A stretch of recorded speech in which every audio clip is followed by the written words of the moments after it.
Vous êtes à l'écoute de Radio J, nous sommes ensemble jusqu'à 9h comme tous les matins et comme tous les matins du lundi au jeudi, vous le savez, c'est la chronique bande dessinée que nous retrouvons à présent avec Didier Passamonique et Pierre Garrigue. Bonjour messieurs. Bonjour Ilana. Bonjour Ilana. Très contente de vous retrouver en studio ce matin. On va commencer par une présentation à vous. Didier, vous nous présentez un Marvel Comics Library. Alors, qu'est-ce que c'est que ça ? C'est un livre énorme. Oui, il est gros. Hein. Il fait 5 ça kilos. Ça va être compliqué à transporter ça. Ouais, il fait 5 kilos. Il faut des bibliothèques qui sont taillées pour. En fait, c'est le facsimilé des 21 premiers Spider-Man authentiques de 1962. En anglais, d'ailleurs le livre est en anglais, c'est publié par Taschen et c'est en format Hulk comme ils disent. Oui, c'est ça, exactement. L'année prochaine, Ilana, nous fêterons les 60 ans du tisseur de toile inventé par Stan Lee et Steve Ditko. Spider-Man, c'est la conjonction de deux révolutions qui bouleversent l'Amérique. La première, c'est celle des super-héros. La première génération a été créée en 1938 avec Superman, suivi de Batman en 1939 chez DC Comics. DC comme Detective Comics, parce que les premiers récits sont d'abord des enquêtes. Hein. Superman était en même une espèce de gauchiste défendant les opprimés américains contre les banques. À leur suite, les super-héros vont se multiplier. Ils vont tous être plus super les uns que les autres. Il y a Captain America, le super soldat. Il y a Flash, l'homme le plus rapide du monde.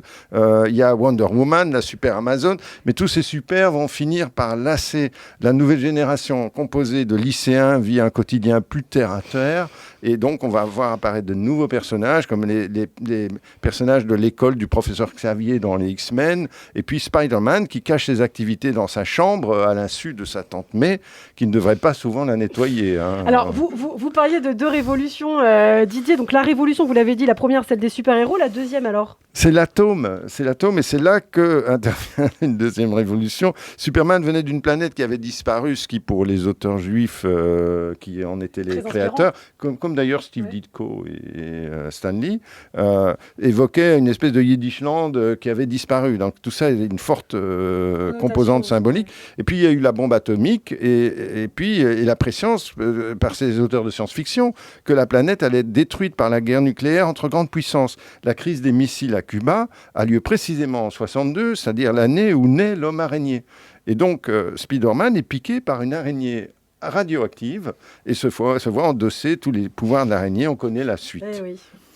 Cet album de Taschen reproduit donc très fidèlement en grand format les 21 premières aventures de ce héros moderne, publiées entre 62 et 64, photographiées avec soin à partir des exemplaires les mieux conservés de ces comics recherchés. C'est un hommage artistique à l'adolescent super-héros pour ce volume inaugural de la collection Marvel Comics Library de Taschen. Et c'est une édition spéciale limitée à 5000 exemplaires numérotés, mais qui vous coûtera 150 €. Oui, c'est pour les geeks, mais c'est absolument superbe. Eh bien, merci beaucoup Didier Passamonique, Didier qu'on a le plaisir de retrouver chaque fois avec des bandes dessinées assez exceptionnelles, hein, n'est-ce pas ? Enfin, des bandes dessinées, je ne sais pas comment on pourrait qualifier ce livre. C'est presque un livre d'art. Un livre d'art, voilà, c'est ça. Alors, je me tourne vers vous à présent, Pierre. Vous nous emmenez du côté des États-Unis avec un album pour les amateurs et les amatrices de western. Oui, tout à fait. Et comme souvent cette fin d'année, les amateurs et amatrices de western sont gâtés. Il y a bien sûr eu le 6e tome du Croque-Mort Undertaker, le 64e tome des Tuniques Bleues, le dernier scénarisé par le regretté Raoul Covin, ou encore le très original Revanche d'Alex Baladi.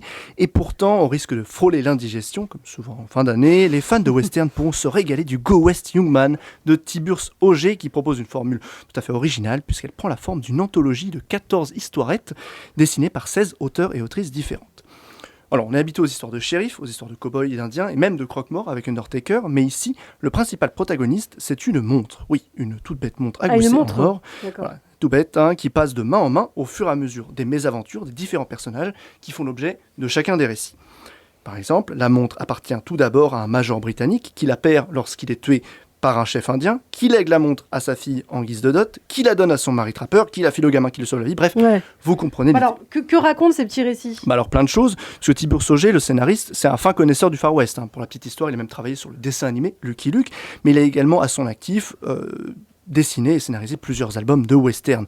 On sent ici qu'il a envie de se détacher des codes classiques du western, très hollywoodien, pour effacer un petit peu cette image de terre de liberté, de pays des opportunités, qui est finalement toujours aujourd'hui très rattachée au Far West, pour montrer cette époque sous ses vrais atours. C'est un temps où on mourait pour un rien, de maladie, d'alcoolisme, d'une balle plus ou moins perdue, la loi n'avait pas vraiment cours, l'homme blanc dominait impitoyablement les minorités, enfin, minorités avec des guillemets, puisque à l'époque, de nombreux cow-boys étaient noirs, ça c'est un peu moins, que les Amérindiens étaient bien plus nombreux que les colons avant que ces derniers les exterminent. Donc minorité avec des grands guillemets, quoi.